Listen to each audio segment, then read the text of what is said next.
প্ৰথমতে মোটিভেশ্যনেল ট্ৰেইনাৰ।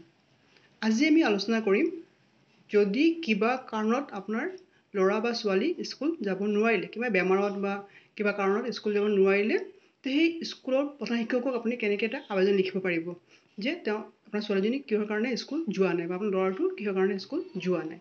সেই আবেদনটো আপুনি কেনেকৈ লিখিব চাওক।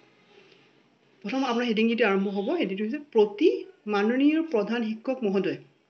তাৰপিছত তাৰিখটো লিখিব ওপৰত। তাৰপিছত এই মাননীয় প্ৰধান শিক্ষক মহোদয়ৰ তলত লিখিব বিদ্যালয়ৰ নাম, যোনটো স্কুলত এই ল'ৰা বা ছোৱালীজনী পঢ়ে তাৰ এই বিদ্যালয়ৰ নামটো লিখিব লাগিব। তাৰপিছত আছে বিষয়, যে কিহৰ কাৰণে আপুনি আবেদনটো লিখি আছে।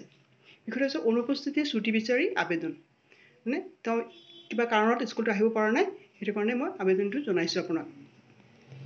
লিখিব লাগিব হয় বিনীত নিবেদন এই যে মই যোৱা ইংৰাজী 10 তাৰিখৰ পৰা 14 তাৰিখলৈ 5 দিন ধৰি অসুস্থ হৈ থকাৰ বাবে বিদ্যালয়ত আহিব বা উপস্থিত থাকিব পৰা নাছিলোঁ।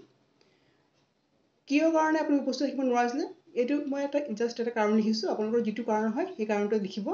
লিখি পেলাই তাৰপিছত লিখিব গতিকে দয়ালু মহোদয়ে দয়া কৰি অনুপস্থিতিৰ সেই দিনকেইটাৰ বাবে ছুটি মঞ্জুৰ কৰি মাথিত কৰে যেন। এই মহোদয়ৰ ওচৰত মোৰ বিনীত প্ৰাৰ্থনা। তাৰমানে এইটো মই প্ৰাৰ্থনা কৰিলোঁ যে মোৰ এই ছুটিটো আপুনি মঞ্জুৰ কৰি দিয়ে যেন। এটা চিম্পুল এইখিনি লাইন আপুনি লিখিলেই এটা আবেদন লিখাৰ গোটেইখিনি প্ৰচেছ হৈ যায়।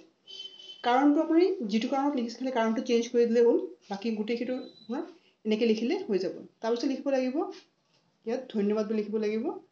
তাৰপিছত এটি আপোনাৰ একান্ত বাধ্য ছাত্ৰী বা ছাত্ৰৰ নাম, শ্ৰেণী, ৰোল নং।